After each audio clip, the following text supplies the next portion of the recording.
Hey everyone, welcome to the Oasis podcast. I'm your host, Miss AJ. Thanks for tuning in.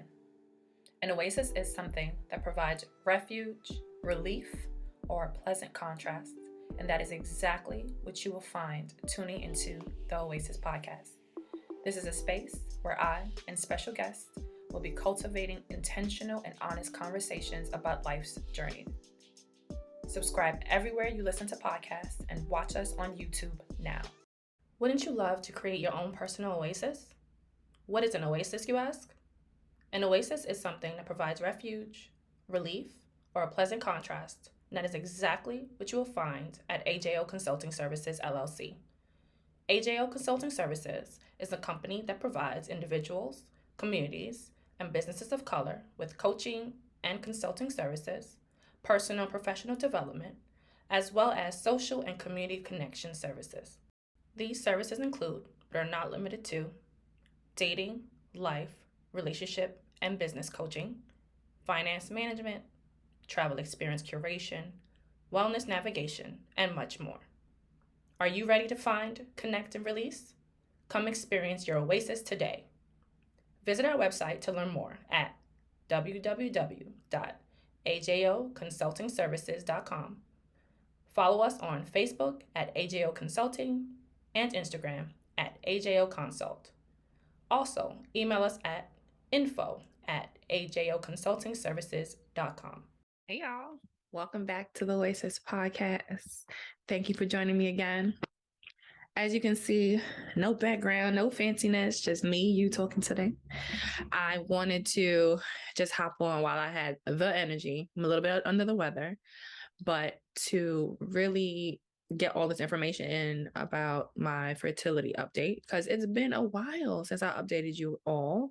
I've been really just documenting things so that I can give you all the information as I remember it. But I will be looking down on my phone because my brain. So I want to just kind of go over maybe some of the past things we talked about or that I brought up about my experience, and then add on the new things that I've been experiencing. So when did I start my fertility journey? I started it in 2020. It was 2020. It was early 2020. No, like mid 2020, because it was during COVID. And it was something that I had on my mind for a while.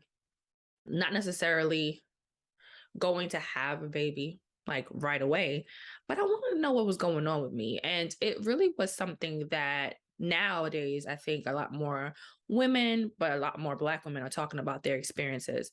But at that time, COVID is happening. You're thinking about life. You're thinking about all the things, the what ifs and the things that you just kind of left floating around and you never really got answers for. And that's where I was. I was like, you know what? I didn't have a partner at the time. I was just coming off a breakup. And I just wanted to know for myself, like, what was going on. It's not something that your GYNs really discuss with you, honestly. No one else, honestly, outside of, oh, you're getting out there. When you gonna have a baby? No one really talks about fertility, what it looks like. How do you check it? How do you know you're okay? So I wanted to go ahead and just find out, just for the sake of me. And if and when I decided to have children, I would know what the deal was. Like, I would know if I could, if I couldn't, as opposed to just having this big old question mark.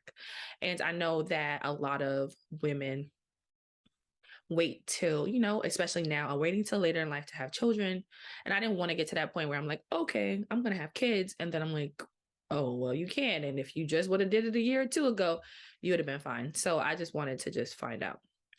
So I went ahead and found a fertility specialist through my general practitioner. I'm going to try to be as detailed as possible. Some of you might have already heard this information. You're going to hear it again. But this is for people who haven't heard the information. And also because I think it's important for us to detail our experiences so we can demystify for other people, so that other people, when they're going through it, they want to know what to do, but also not be scared of the process. So I'm going to try to be as detailed as possible so that you guys can get all the information that's necessary. So I went to my general practitioner, was like, hey, I am questioning or just like have questions about my fertility. I, talked about my experience and from what I recollected about like my mom, you know what I mean? Because that's also important. Family history is important. And because I don't know much about like my father's side of the family, I only can remember what I felt like, what I knew and saw, remembered about what my mom went through. It wasn't a conversation I had with her, to be honest, just things that I remembered. And I'm like, I remember being in GI school and sis was going through the changes, you know what I mean? And doing the math, she was kind of like in her 40s. So I was like, that might mean, right, that I might go through the changes early too, right? She went through her, like, because my mom had me at 33. And so by junior high, which are like 11, she was like her mid 40s. And I remember her going through them changes. Like, sis had the windows up, like it was a dead brick, and then she was hot, you know? So it was like things like that. Of course, at the time, didn't understand what the hell was going on. But now you're like, she might have, been going through the changes. And I know later on in the years, just conversations here and there, I'm like, yeah, she did go through menopause rather, early. Like, I don't even know if the 40s is early. It seems early to me. I don't know. I feel like you're still pretty young in your 40s. So, and anyway, so I, talked about that. I'm like, I'm just curious. At this point, I am how old? In 2020, I am 30. I'm 33, turning 34. So I'm like, yeah, let's see what's going on. So she's like, cool, no problem. And so she ran her own blood test, and her blood test is very like basic. I think it looks at estrogen levels, progesterone levels, maybe some like other things, but I didn't feel like it was like really that detailed. But one thing about my doctor, which I love, well, she's no longer my doctor because she retired. Happy for her, but also sad. But she's always like quick to be like, girl, I'll give you all the resources you want. And she was a Black woman, so we were here. And she's like, I'll give you the resources you want, whatever you're interested in, we can do this, no worries. So she was like, okay, let me give you a referral, when you're interested or when you're ready to you can go see a fertility specialist. So I'm like, all right, cool. You know what I mean? Sounds good. I didn't jump on it right away. Like, I felt like I waited maybe a few weeks or a month or so before I actually called. I guess I had to muster up the energy. I don't know what it was, but I kind of was like, oh, okay. I kind of made the first step, got the blood test done. And I'm like, okay, maybe that was sufficient. I don't know, honestly, at this point. I can't really remember exactly why I didn't jump on it right away, but it wasn't that long after either. So I ended up calling them. It was COVID. So a first visit was virtual. They talked you through it was a consult, like talking you through the process of like what it would look like. But I told them, as of right now, ain't no man. So just me wanting to know what I can do, where I stood. And they're like, cool, no problem. And so, then I set up an actual in person to do some blood work and to do some, I always get these mixed up, ultrasounds or sonograms, but it was transvaginal. So that's ultrasound to check very specific times during your cycle. So right after your menstrual or like 3 days in or something like that, you call them and then they give you an appointment and you come in and then they go in there in your vagina to check your eggs, right? To check how your eggs are forming. And then there's another step. So there's different steps that they give you. Again, I don't know if different places do it differently, but that's how my place did it. So they checked your egg reserves, they checked your hormone levels at different parts of your cycle, and all those things came out good. They're like, you're good. Outside of the fact that I had fibroids, right? Which I knew I had. I didn't know, like, really, I knew how big they were, I think. I didn't know how big they were. I didn't really know kind of where they were located and how that would impact my fertility because I was having issues with my fibroids. I don't know if I mentioned, but like these, well, not these, these past few years, I want to say past 4 to 5 years, I want to say. They started to like change my cycle. My cycles got a little longer. They got way more heavy. And I think more painful too. Like the cramping and stuff got like really more painful. So after doing testing like for that, like I realized, I knew I had, okay, fibroids are there, they're impacting my cycle. Okay. And so this is when the conversation came, if y'all might have remembered, because I feel like that was in the last update. I was debating whether or not I should get the surgery done, because that was also brought up again with my fertility specialist. And she was just like, hey, you're not, ready to have kids right now. It might be a good time if you want to get it done, get the fibroids removed. They may impact your fertility. Get them removed. At least that'd be something that's out the way when you are ready to go ahead and, have a baby.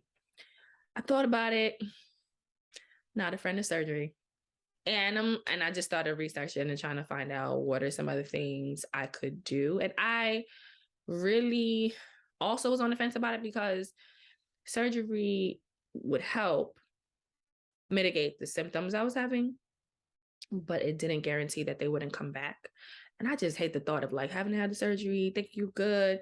And then when I was ready to have children, finding out maybe there were more fibers, and then I don't know. It didn't sit well with me. So I was just like, you know what? I don't want to go ahead and just have a surgery. I'm like, what else could I do to find out really how it's impacting me and not just guess it might impact me? So with the fertility specialist, went ahead and did some other testing. We did a saline sonogram, and that's when they put saline solution in your uterus to see like if you were to get pregnant. It kind of makes your uterus open up into a certain size, not like to the max, but to a certain size to see, okay, if you got pregnant and your uterus got to a certain size with a growing child, how would it look? Like, how is the fibroid impacting that process? And we did that, and it was like, it looks like you'll be okay, honestly. So what it would be though, if you did get pregnant, is that it might be uncomfortable. You might have some pain, but it doesn't seem like it would impact the fetus that much. That sounds like good news to me, right? But of course, during that time span, of course, it's like my cycles were like, ugh, you know what I mean? Like they were annoying me, and I was like really seriously contemplating getting a surgery.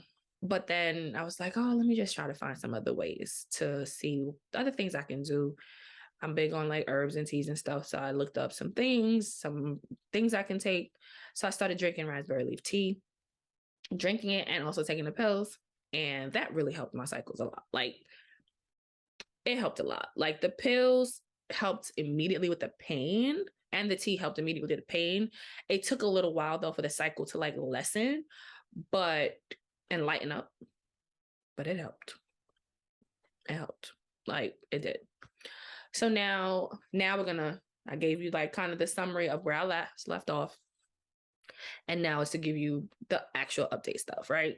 So, all right, found out this stuff, was like, okay, good. I feel empowered. I know where I stand. I know I'm good. Over these years, like, there was always a question mark, but come to find out, it was just God protected, sis. Okay. And so it wasn't because my body couldn't, quote unquote, do what it was supposed to do. Cool. I feel good about it. Wonderful. Time goes by, and, I meet somebody, and we are a thing. We become a thing. We become an item. And this is kind of like one of the first things that I bring up. Like, hey, I am on this fertility journey, and I forget exactly what part of it I was on, but I like let them know, like, this is where I'm at. This ain't saying I'm fit to have a kid with you. But what I'm saying is, if you're like interested in me on a serious note, you want to move forward with me, this is something that I want. And this is kind of where I'm at in the process. And and this was important for me to bring up and also make clear, like, I ain't saying I'm having a kid with you, bro, but this is where I'm at. So if you hear me talking about stuff, if you hear me going to doctor's visits, don't think it's trying to get you or some shit. Like, this is something I've been doing. I just want you to know what's going on. And I want to be able to talk to you about stuff if, whatever comes up, right? Because if you're going to be my partner, I might as well be able to talk to you and about, that stuff. And so I, let them know, this is where I'm at. This is what's been going on. This is why I'm doing it. And also just bring up the conversation of, hey, do you want kids? Cool. And here's where I'm at. Are you open to the possibility that kids don't come in the picture traditionally? Just because my numbers was good, one, doesn't mean that I wouldn't have difficulty getting pregnant. Because at the same time, it's been mad years. Can't say I was the safest. I mean, I was in long-term conversations. I was in long-term relationships, and outside of like early college, and I was super young then anyway, where my doctor actually confirmed that it probably not confirmed, but from what I explained to her, she was like, you probably had a chemical pregnancy. But since then, I've never had anything of the sort. So since then, I mean, sis has been protected. And so nothing's happened. So I'm like, look, I don't know, right? Like, I'm good. I guess numbers wise, quote unquote, hormonally, scientifically, I'm good. But that doesn't mean that the process will be easy. So you cool with that? He was. He's like, sure. I'm like, okay, but understand it's not about, oh, we just gonna have more sex and like trying to get it in. It's like, okay, if we get to a point and we want to have children, we might have to do IUI, might have to do IVF. It's not like a quick, easy process. It's going to take time, yada, yada. So like, I really got into that, and it was kind of not crazy. I don't think it's crazy, but I'm pretty sure it's not something like kind of conversations he was used to having. But I did that shit very early on, to be honest with you. Like within that first month, we were talking to each other. I was like, look, this is where I'm at. This is what I'm doing. What up, though? Like, and at that time, it was kind of like we were just getting to know each other. So I ain't really had nothing to lose because I didn't know if I even liked you. I didn't know if we were going to be anything for real, but I wanted to be an open book so you can know what's going on. And it turned out that it was received well. Cool. So talking about that piece of it, but also talking about the piece of, because a lot of men don't think about that part, like I might be high, but you might not be. So are you also open to you might having to do testing and finding out certain things? So that's the conversation to have as well, ladies. So those of you who are guessing, thinking about going through the process, definitely have that piece of the conversation. And again, there's nothing, I hate to even say it in that way, like, oh, something is wrong with you. Everyone functions differently. Our body function differently. If you're in your 30s and your late 30s, we've been around quite some time, yeah, almost 4 decades. The body's not going to function the same way. So even for men, women and men who might have had children already, like they could have had kids in their 20s, that doesn't make you fertile forever. It means you were very fertile at that point to do it. 15, 20 years later, your body's not going to function the same. And that whole little adage, that whole little saying, oh, men can have kids at any time, that's not 100% true. The quality of sperm, though they have a lot of it, the quality of it may not be as good. So that's also something to keep in mind, and not kind of, I want us not to carry around this like thought of like, oh, if something's wrong, it's definitely the lady, or something is necessarily quote unquote wrong with you. It's just your body is just functioning different. And there's a lot of ways to kind of go around that. It's not like, oh, this is the end of the story and you're screwed. So I just want to throw that out there. Don't be afraid, guys, to get the testing done. You should want to know than not to know. And a lot of times, a lot of things that impact our bodies is really like how we eating, the fact that we're not taking care of ourselves, and just taking some vitamins sometimes would change shit up and will change that whole thing up. So it's better to know than to not know. At least you can do something about it. But anyway, off my soapbox. So we have these conversations and it's like, all right, we're on the same page. Cool. We ain't fit to do this like right away, but at least you notice what it is. I continue to go about my business. We get to know each other, yada, yada, yada. We become official. All right, cool. Like, okay, you cool. Family cool. I'm like, all right, I can see this going down. You know what I'm saying? Like, all right, cool.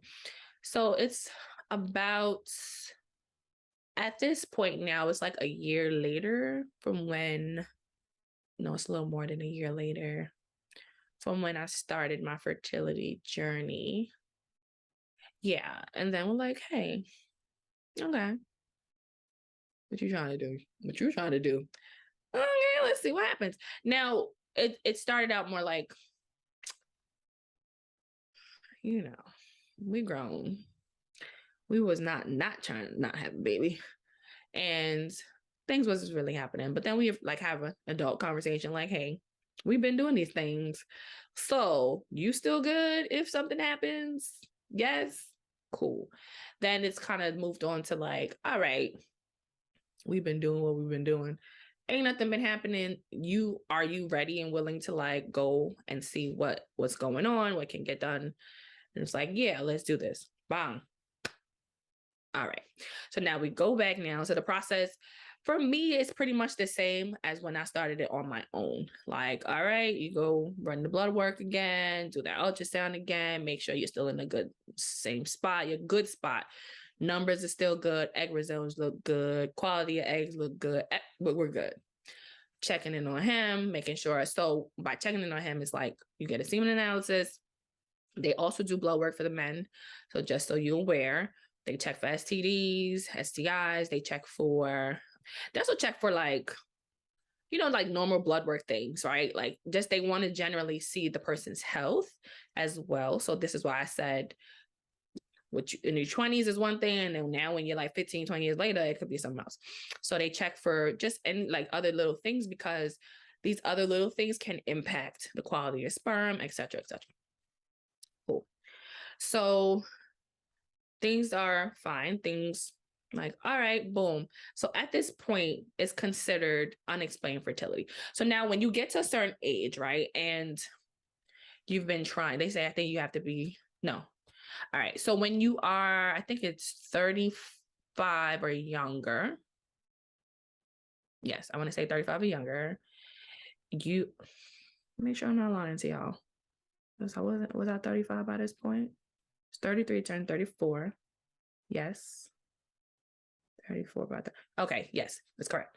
So when you are 35 or younger and you have been trying for a year, that's when your insurance would technically cover you doing fertility treatments, right? Then you're considered infertile. And that could be for whatever reason, but it's considered unexplained infertility. I feel like I'm saying that wrong.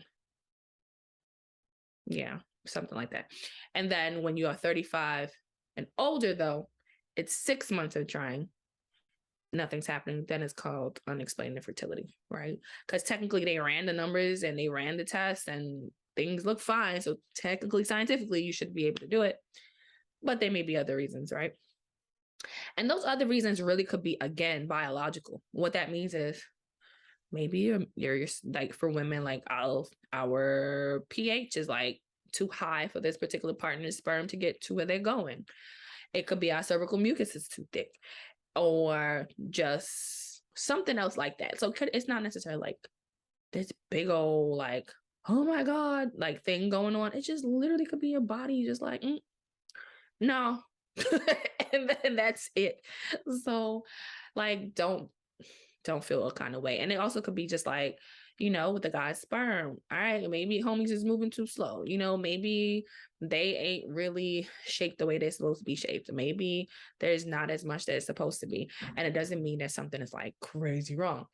It just means, all right, this batch, because literally men create new batches. This is something I learned, like new batches of semen every like 3 months or something like that.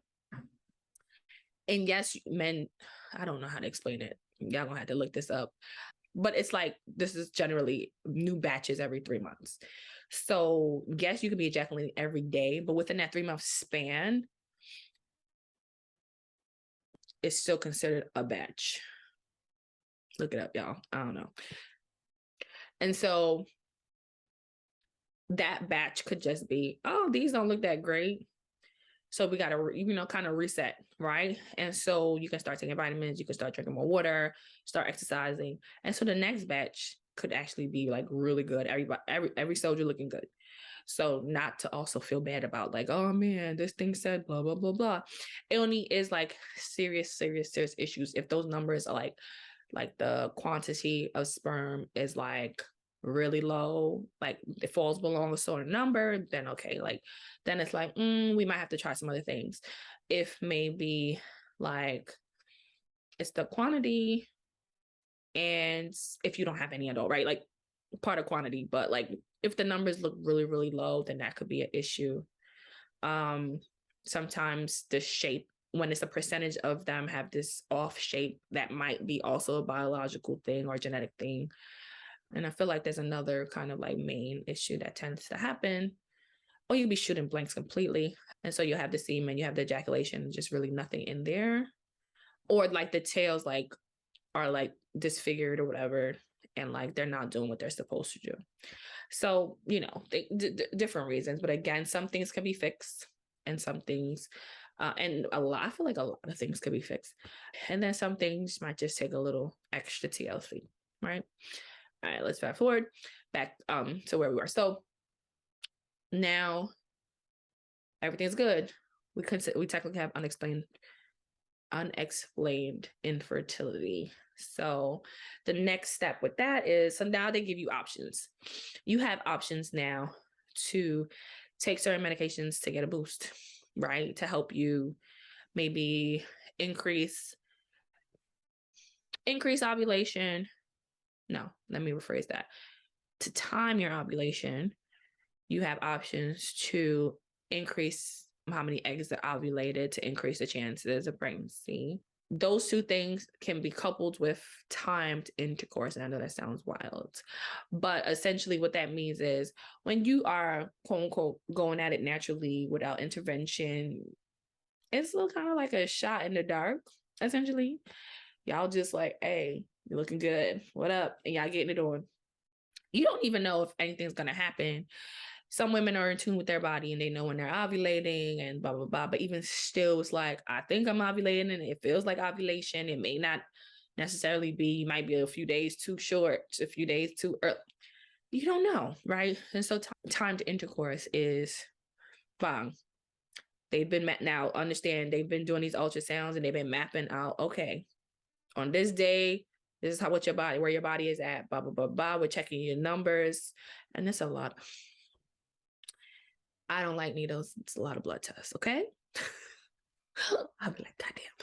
So they draw a lot of blood to because they need to measure what's going on, right? But this is why it's important, because now they can tell you, doing this day, you take this drug, you should be ovulating by this time, you need to have sex. Bang, bang, bang, bang. And so that's what it's called, timed intercourse. So that's an option. The second option is you're still taking all these drugs to boost the body, and you can do IUI, which is intrauterine insemination. And the third choice is IVF, in vitro fertilization. 3 different options. They also might look a little differently depending on where you go, but I'll break down all 3 of them for you all, just so you know. I learned about all of them. My doctor's office has told us about all of them. We didn't do all of them, but I think it's still important to know. I was open to doing all of them. My partner was as well. And so, you know, so so let's talk about timed intercourse. So depending on the women's, the woman's numbers, I can only talk about my side of it because I didn't look too deeply into the male side because my partner didn't need those interventions, but the interventions may be a little different for a man, right? So depending on what his issues might be, he might take certain drugs and might have to do certain things. But from my end, I didn't have any issues with my numbers. My egg reserves were okay. My hormones were at great levels.